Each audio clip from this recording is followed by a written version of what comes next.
তুমি তো খালি দূর থেকে দেখছো বাতাস করে, খালি বাতাস করে না, আমাদের গায়ে টোকা দিয়ে দেখো জীবন দেওয়ার জন্য আমাদের প্রস্তুত আছে।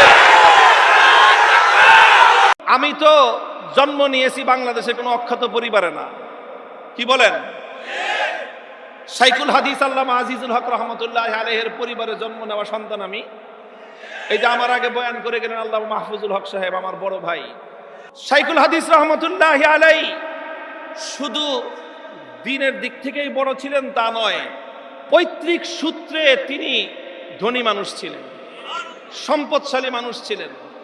শাইখুল হাদিসের বাবা আমার দাদা হাজী এরশাদ আলী, তিনি একজন সেই ব্রিটিশ আমলের প্রতিষ্ঠিত ব্যবসায়ী ছিলেন। আমার বাবা যখন দেওবন্দে পড়াশোনা করেন, এটা হলো 1940 সালের ঘটনা বলতেছি। কত? 40 সালের ঘটনা। আমার দাদা তার সন্তানকে দেওবন্দে পাঠাইছে। দেশের পড়া শেষ হওয়ার পরে যে যা দেওবন্দে যে পড়ে আসো, ভারতে যাও, বড় বড় হুজুরদের কাছে পড়ে আসো। তখন তো এক দেশ, ব্রিটিশ।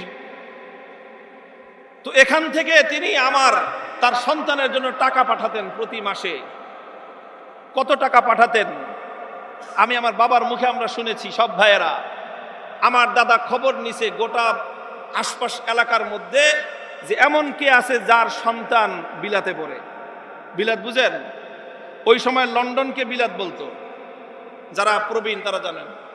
লন্ডনকে বিলাত বলতো। খবর নিছেন ওই সময় মানুষ ব্যারিস্টারি পড়তে বিলাতে যেত। খবর নিছে আমার দাদা 14 গোষ্ঠীর মধ্যে যে কে আছে এরকম যার সন্তান বিলাতে পড়ে লন্ডন।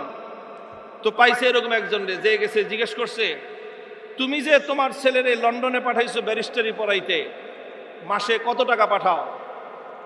তো বলছে মাসে 50 টাকা হইলেই এনাফ।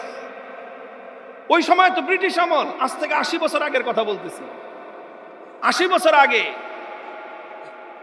50 টাকা হলে রাজার হালে চলতে পারে। আমার দাদা এসে সিদ্ধান্ত নিয়েছে, আমি আমার সন্তানকে মওলানা হওয়ার জন্য প্রতি মাসে 100 টাকা পাঠাবো।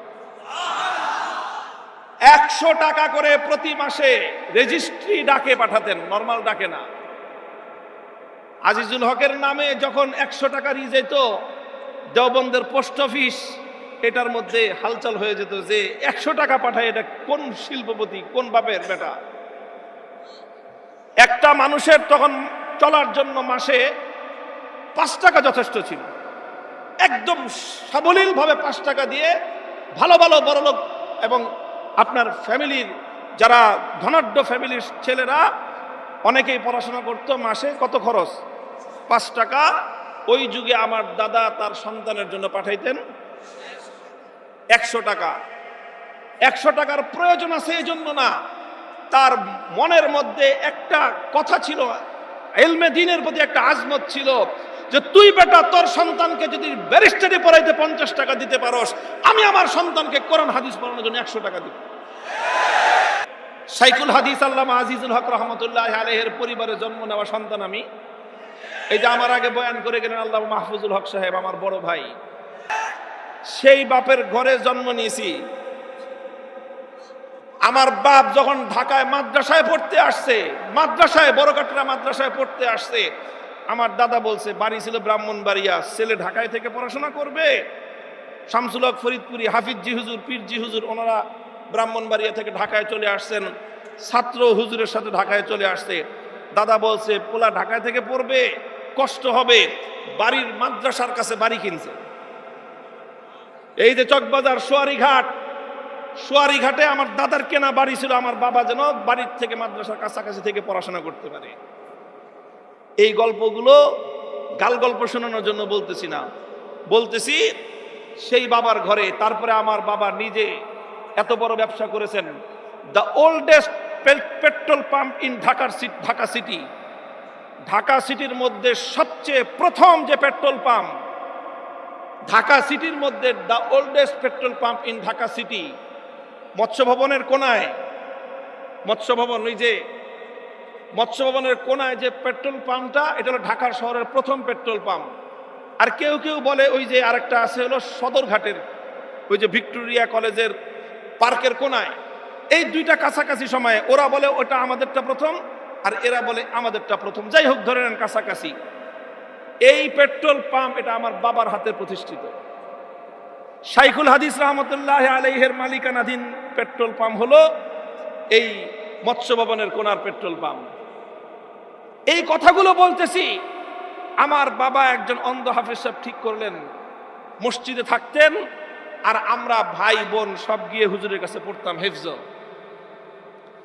হুজুরের খাবার আমাদের বাসা থেকে যেত, খাবার অন্য কেউ নিলে চলতো না। আমরা পালাক্রমে ভাইরা, মা বেড়ে দিতেন, আমরা ভাইরা নিজ হাতে নিয়ে হুজুরের কাছে খানা পৌঁছে দিতে হইতো। বলতো আমার আব্বা যে খাবার, হুজুরের খাবার নিজে দিয়ে আসবা নিজ হাতে।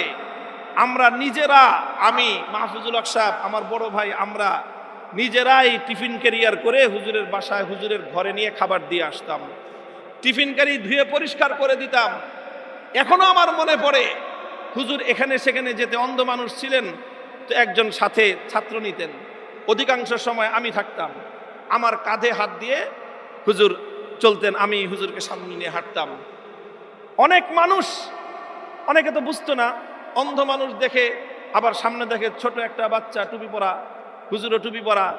তো সমাজে অনেকে করুণার দৃষ্টিতে দেখতো, অনেকে আমাদেরকে ভিক্ষার টাকা তুলে ধরতো, মনে করতো যে হুজুরে নিয়ে আমরা ভিক্ষা নামছি। বলতাম যে না ভাই, ইনি আমার উস্তাদ, ইনি আমার উস্তাদ। এইভাবে আমরা ওই ছোট্ট কাল থেকে, বয়স তখন আমার কত, 7 বছর 8 বছর, 8 বছর বয়স থেকে ওস্তাদদের খেদমত করা শুরু করেছি। যখন 22 বছর হয় তখন দাওরায়ে হাদিস সম্পন্ন করেছি। শেষ পর্যন্ত আমরা খেদমত করেছি। শুধু এটা আমার গল্প না, আমাদের কওমি মাদ্রাসার প্রত্যেকটা ছেলের ইতিহাস এই। আমি 22 বছর পর্যন্ত আমার ওস্তাদের সেবা করেছি। এখন আমার ছাত্ররা আমার জুতা ধরবার জন্য জীবন দিতে প্রস্তুত। মিয়া, তুমি তো খালি দূর থেকে দেখছো বাতাস করে, খালি বাতাস করে না, আমাদের গায়ে টোকা দিয়ে দেখো জীবন দেবার